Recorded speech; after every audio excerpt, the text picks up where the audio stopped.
ಸಿದ್ದರಾಮಯ್ಯ ಪರವಾಗಿ ಒಂದು ಪ್ರೊಟೆಸ್ಟ್ ನಡೀತಾ ಇದೆ.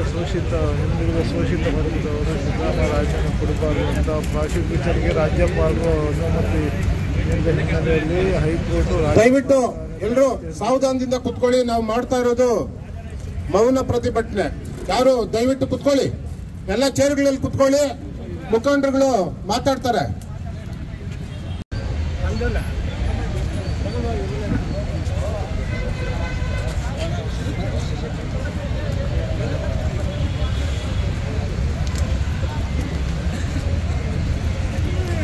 ಈಗಾಗಲೇ ನಮಗೆ ಗೊತ್ತಿದೆ, ಕಳೆದ ಚುನಾವಣೆಯಲ್ಲಿ ಬಿಜೆಪಿಯ ಮಹಾನ್ ದಂಡನಾಯಕರುಗಳೆಲ್ಲ ಮೋದಿನೇ ಕರ್ನಾಟಕಕ್ಕೆ ಎಷ್ಟೋ ಸಾರಿ ಬಂದರೂ ಕೂಡ ಇಲ್ಲಿ ಏನೂ ಮಾಡೋಕ್ಕಾಗಲಿಲ್ಲ ಮೋದಿ ಅವ್ರ ಕೈಯಲ್ಲಿ, ಗೊತ್ತಾ. ಹಾಗಾಗಿ ಇವತ್ತು ಸಿದ್ದರಾಮಯ್ಯನವ್ರನ್ನ ಇಲ್ಲಿ ಏನಾದರೂ ಅವ್ರನ್ನ ಕುಗ್ಗಿಸಿದ್ರೆ, ನೈತಿಕವಾಗಿ ಅವ್ರನ್ನ ಕುಗ್ಗಿಸಿದ್ರೆ ತಮ್ಮ ಬೇಳೆ ಬೇಯಿಸ್ಕೊಳ್ಬೋದು ಅನ್ನೋ ಸಂಚನ್ನು ಇವತ್ತು ಅಲ್ಲಿ ಮಾಡಿದ್ದಾರೆ. ಇದೇನು ಹೊಸದಲ್ಲ, ಈಗಾಗಲೇ ನಮಗೆಲ್ಲ ಗೊತ್ತಿದೆ. 4 ಜನ ನ್ಯಾಯಮೂರ್ತಿಗಳೇ ಹೊರಗಡೆ ಬಂದು ಇಡೀ ದೇಶದ ಚರಿತ್ರೆಯಲ್ಲಿ ಯಾವತ್ತೂ ಆಗಿರಲಿಲ್ಲ ಇದು.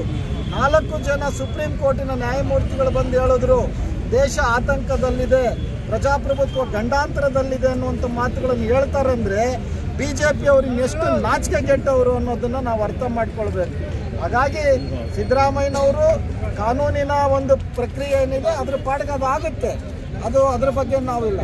ಆದರೆ ಇವತ್ತು ನಾವು ಮೌನವಾಗಿ ಇಡೀ ರಾಜ್ಯಾದ್ಯಂತ ಮಾಡ್ತಾ ಇದ್ದೀವಿ.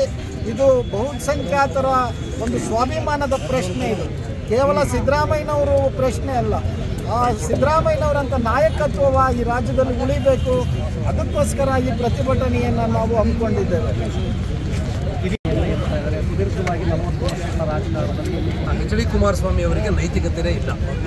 ಸ್ವತಃ ಅವರೇ ಆರೋಪಿಯಾಗಿದ್ದಾರೆ. ಅವರಿಗೆ ಪ್ರಾಸಿಕ್ಯೂಷನ್ ಕೊಡಬೇಕನ್ನುವಂಥದ್ದು, ಅವ್ರನ್ನ ತನಿಖೆಗೊಳಪಡಿಸಬೇಕನ್ನುವಂಥದ್ದು, ಅವ್ರ ಮೇಲೆ 10 ಆರೋಪಗಳು ಈಗಾಗಲೇ ಇದ್ದಾವೆ. ಅವರು ಮಾಡಿರುವಂಥ ಅಕ್ರಮ ಆಸ್ತಿ, ಕಾನೂನು ಬಾಹಿರ ಚಟುವಟಿಕೆಗಳಿಗೆ ಇವತ್ತು ಲೆಕ್ಕ ಇಲ್ಲ. ಆ ಲೆಕ್ಕವನ್ನು ಅವರು ಕೊಡಬೇಕು. ಹಾಗಾಗಿ ಅವರಿಗೆ ಆ ಪ್ರಶ್ನೆ ಇಲ್ಲ. ಇನ್ನು ಉದ್ದೇಶಪೂರ್ವಕವಾಗಿ ಸಿದ್ದರಾಮಯ್ಯನವ್ರನ್ನ ಹಣಿಯೋದ್ರ ಮುಖಾಂತರ ರಾಜ್ಯ ಸರ್ಕಾರವನ್ನು ಅಸ್ಥಿರಗೊಳಿಸಬೇಕನ್ನುವಂಥ ಷಡ್ಯಂತ್ರವನ್ನು ನರೇಂದ್ರ ಮೋದಿ ನೇತೃತ್ವದ ಸರ್ಕಾರ ಮಾಡಿರೋದು. ನರೇಂದ್ರ ಮೋದಿ ಸರ್ಕಾರ ಈಗಾಗಲೇ ಕೇಜ್ರಿವಾಲ್ ಅವ್ರನ್ನ ಜೈಲಿಗಿಟ್ಟಿತ್ತು, ಹೇಮಂತ್ ಸೋರೆನ್ ಅವ್ರನ್ನ ಜೈಲಿಗಿಟ್ಟಿತ್ತು. ಕೇರಳ ಸರ್ಕಾರವನ್ನು ದುರ್ಬಲಗೊಳಿಸಿ ಅಲ್ಲಿ ಮುಖ್ಯಮಂತ್ರಿಯನ್ನು ಹಣಿಯೋದಕ್ಕೆ ಇವತ್ತು ಷಡ್ಯಂತ್ರ ಮಾಡ್ತಾ ಇದ್ದಾರೆ. ತಮಿಳುನಾಡಿನ ಮುಖ್ಯಮಂತ್ರಿನೂ ಅದೇ ರೀತಿಯಲ್ಲಿ ಕಿರುಕುಳ ಕೊಡೋಕೆ ಶುರು ಮಾಡಿದ್ದಾರೆ. ಅಂದರೆ ಬಿಜೆಪಿಯೇತರ ಸರ್ಕಾರಗಳನ್ನು ಮುಗಿಸಿ ಹಾಕಬೇಕನ್ನುವಂತಹ ಕೇಂದ್ರದ ಮೋದಿಯವರ ಒಂದು ಕುತಂತ್ರದ ಭಾಗವಾಗಿ, ಆ ಪಿತೂರಿಯ ಭಾಗವಾಗಿ ಸಿದ್ದರಾಮಯ್ಯನವರು ಟಾರ್ಗೆಟ್ ಆಗಿದ್ದಾರೆ. ಸಿದ್ದರಾಮಯ್ಯನವರು ಟಾರ್ಗೆಟ್ ಅಂತಂದ್ರೆ ಹಿಂದುಳಿದ ವರ್ಗಗಳ ಟಾರ್ಗೆಟ್, ದಲಿತ ಸಮುದಾಯವನ್ನು ಟಾರ್ಗೆಟ್, ಒಂದು ಶೋಷಿತ ದಮನಿತ ಸಮುದಾಯದ ಪರವಾಗಿ ಕೆಲಸ ಮಾಡ್ತಿರುವಂಥ ಸರ್ಕಾರವನ್ನು ಮುಗಿಸಾಕೋಕೆ ಬಿಜೆಪಿ ಮಾಡಿರುವಂತಹ ಒಂದು ಮಾಸ್ಟರ್ ಪ್ಲಾನ್ ಇದು. ಈ ಮಾಸ್ಟರ್ ಪ್ಲಾನ್ ಕರ್ನಾಟಕದಲ್ಲಿ ಸಕ್ಸಸ್ ಆಗೋದಿಲ್ಲ. ಯಾಕಾಗಲ್ಲ ಅಂತಂದ್ರೆ ಚುನಾವಣೆಯಲ್ಲಿ ಸಿದ್ದರಾಮಯ್ಯನ ಸೋಲಿಸೋದಕ್ಕಾಗಲಿಲ್ಲ, ನಿಮಗೆ ನರೇಂದ್ರ ಮೋದಿಯಿಂದ ಅದು ಸಾಧ್ಯ ಆಗಲಿಲ್ಲ. ಹಾಗಾಗಿ ಈ ರೀತಿಯ ಕಳ್ಳುದಾರಿಗಳ ಮುಖಾಂತರ ಕಾನೂನನ್ನು ದುರ್ಬಳಕೆ ಮಾಡಿಕೊಂಡು, ರಾಜ್ಯಪಾಲರ ಭವನವನ್ನು ದುರ್ಬಳಕೆ ಮಾಡಿಕೊಂಡು ಈ ಸರ್ಕಾರವನ್ನು ಉರುಳಿಸೋದಕ್ಕೆ ಹೊರಟಿದ್ದಾರೆ. ಸರ್ಕಾರದ ಜೊತೆಗೆ ಕರ್ನಾಟಕ ರಾಜ್ಯದ 8 ಕೋಟಿ ಜನತೆ ಇದ್ದಾರೆ. ದಲಿತ, ದಮನಿತ, SC, ST, OBC, ಮೈನಾರಿಟಿ ಎಲ್ಲ ಸಮುದಾಯಗಳು ಸಿದ್ದರಾಮಯ್ಯನವರ ಜೊತೆಗಿದ್ದಾವೆ. ಸಿದ್ದರಾಮಯ್ಯನವರಿಗೆ ತೊಂದರೆ ಕೊಡ್ತೀರಂತಂದ್ರೆ ನಮಗೆಲ್ಲರಿಗೂ ತೊಂದರೆ ಕೊಡೋ ರೀತಿಯಲ್ಲಿ ಮಾಡ್ತಾ ಇದ್ದಾರೆ ಅಂತ ಹೇಳಿ ಅವ್ರ ಜೊತೆಗೆ ನಿಂತಿದ್ದೀವಿ. ಗಟ್ಟಿಯಾದಂಥ ಹೋರಾಟ ಮಾಡ್ತೀವಿ. ಇವತ್ತು ಯಾವುದೇ ಒಂದು ನೈತಿಕವಾದ ಇಲ್ಲ. ಸಿದ್ದರಾಮಯ್ಯನವರನ್ನ ರಾಜೀನಾಮೆ ತಪ್ಪೇ ಮಾಡ್ತಿರತಕ್ಕಂತಹ ಸಿದ್ದರಾಮಯ್ಯನ ತಪ್ಪು ಮಾಡಿದ್ದೀಯಾ ಅಂತ ಸಿಕ್ಕಾಕ್ಸಿ ಪಿತೂರಿ ಮಾಡಿ ಅವ್ರನ್ನ ಏನಾದರೂ ಮಾಡಿ ಅವ್ರನ್ನ ವೀಕ್ ಮಾಡಬೇಕು. ಅವರು ಏನಾದರೂ ದುರ್ಬಲ ಆದರೆ ರಾಜ್ಯದಲ್ಲಿ ಕಾಂಗ್ರೆಸ್ಸನ್ನು ನಾವು ಹಣಿಬೋದು ಅಂತ ಒಂದು ಕನಸನ್ನು ಆ ಜನ ಕಾಡ್ತಾ ಇದ್ದಾರೆ. ಅದೇ ಯಾವುದೇ ಕಾರಣಕ್ಕೂ ಸಿದ್ದರಾಮಯ್ಯನವ್ರನ್ನ ಅಲ್ಲಾಡಿಸೋದಕ್ಕೂ ಕೂಡ ಆಗಲ್ಲ. ಸಿದ್ದರಾಮಯ್ಯ ಈ ರಾಜ್ಯದ ಶಕ್ತಿ, ವ್ಯಕ್ತಿಯಲ್ಲ, ಈ ರಾಜ್ಯದ ಶಕ್ತಿ. ಈ ರಾಜ್ಯದ ಶಕ್ತಿಯ ಅವರ ಹಿಂದೆ ಈ ರಾಜ್ಯದ ಸುಮಾರು 70% ಜನ ಅವ್ರ ಹಿಂದೆ ನಾವಿದ್ದೇವೆ.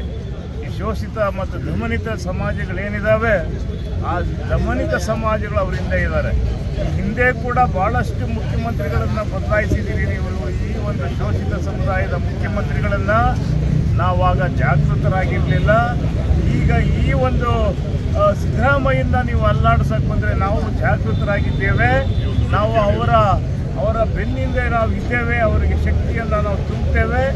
ಆ ಒಂದು ನೆನಪನ್ನು ನೀವು ಮಾಡ್ಕೋಬೇಕಾಗ್ತದೆ ಅನ್ನೋದನ್ನು ಕೂಡ ನಾವು ಅವರಿಗೆ ಎಚ್ಚರಿಕೆಯನ್ನು ನಾವು ಕೊಡ್ತಾ ಇದ್ದೇವೆ. ಮತ್ತು ಇವ್ರು ರಾಜೀನಾಮೆ ಕೇಳೋಂಥ ನೈತಿಕತೆ ಏನ್ರಿ ಇದೆ? ಕುಮಾರಸ್ವಾಮಿನೇ ಕಳ್ಳ, ಕುಮಾರಸ್ವಾಮಿನೇ ಕಳ್ಳ ಅಂತ ಅಂದ್ಬಿಟ್ಟು ಅವ್ರ ಮೇಲೆ ಆಪಾದನೆಗಳು ಭಾಳಷ್ಟು ಇದಾವೆ.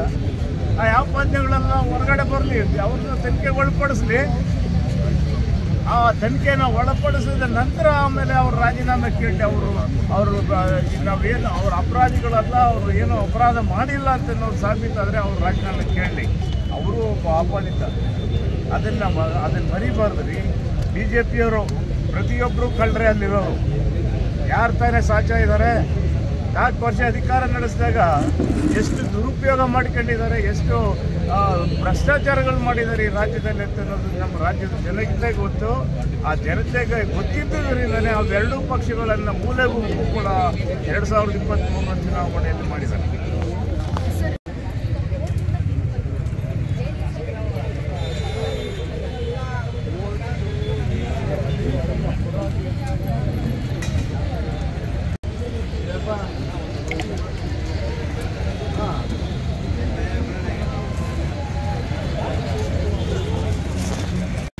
ಅವನು ಅರಣ್ಯ ಇಲಾಖೆಯೊಳಗೆ ಪರಿಸರ ಇಲಾಖೆಯಲ್ಲಿ ಚೇರ್ಮನ್ ಆಗಿಲ್ಲ. ಅಲ್ಲೇ ಒಂದು ತೆಗೆದ್ರೆ ಗೊತ್ತಾಗುತ್ತೆ ಕೂಡ ಅವನು ಏನೇನು ಮಾಡಿದ್ದಾನೆ ಅಂತ. ಈ BJP ಏನು ಮಾಡ್ತಾರೆ, ಆ ದಲಿತರಿಗೆ ಹೋಗ್ಬಿಟ್ಟು ಒಂದು ಅಧಿಕಾರ ಕೊಟ್ಬಿಡ್ತಾರೆ. ಅಲ್ಲಿ ಯಾವುದೋ ಒಂದು ಅಪೋಸಿಷನ್ ಲೀಡ್ರು ಯಾವುದೋ ಒಂದು ಆಫೀಸ್ ಬೇರೆ ಹೆಸರು ಕೊಟ್ಬಿಟ್ಟು ಅವರಿಂದ ಮಾತಾಡ್ಸೋದು. ಇವ್ರಿಗೆ ತಾಕತ್ತಿಲ್ಲ, ಅವರಿಂದ ಮಾತಾಡ್ಸೋದು. ಅವರು ಅವರ ಜೀತಾಳುಗಳು ಮಾತಾಡ್ತಾರೆ. ಚಲುವಾದಿನಾರಾಯಣ ಸ್ವಾಮಿ ಇವರೆಲ್ಲ ಜೀತಾಳುಗಳು ತಂಗಿದ್ದಾರೆ. ಈ ಗೋವಿಂದರಾಜ್ ಕಾರಜೋಳ ಅವನೇನು ಜೀತಾಳುಗಳೇ, ಅವರೆಲ್ಲ ವಾಯ್ಸಿಲ್ಲ ಅವರಿಗೆ. ಹಿಂದೆ ಇತ್ತು ಬೈಪಸ್ತಿಗೊಬ್ಬರು ಏನು ರಾಜ್ಯನವ್ರು ಇದ್ರು, ಅವರು ಒಡೆದಾಡೋರು ಅಂತ ಯಾರು ಇವತ್ತಿಲ್ಲ. ಅದರಿಂದ ನಾನು ಹೇಳ್ತೀನಿ, ಇವಕ್ಕೆಲ್ಲ ಯಾವುದು ನೀವು ಅಡಗಾಡಿಸದೆ ನಾವೆಲ್ಲ ಒಂದಾಗಿ ಹೋರಾಟ ಮಾಡ್ತಾ ಇರೋದ್ರಿಂದ ಸಿದ್ದರಾಮಯ್ಯನವರ ನಾಯಕತ್ವಕ್ಕೆ ನಾವೆಲ್ಲ ಬೆಂಬಲ ತೋರಿಸ್ತೀವಿ. ಅವರ ಮುಖ್ಯಮಂತ್ರಿ ಸ್ಥಾನಕ್ಕೆ ರಾಜೀನಾಮೆ ಕೊಡಬಾರ್ದು. ಈ BJP ಹೋರಾಟಕ್ಕೆ ನಾವು ಕೂಡ ಹೋರಾಟ ಮಾಡೋಣ ಅಂತ ಹೇಳಿ ನಮ್ಮೆಲ್ಲ ಹಿರಿಯರು ಬಂದು ಮಾತಾಡಿರೋದ್ರಿಂದ ಅವರಿಗೆ ಧನ್ಯವಾದಗಳು.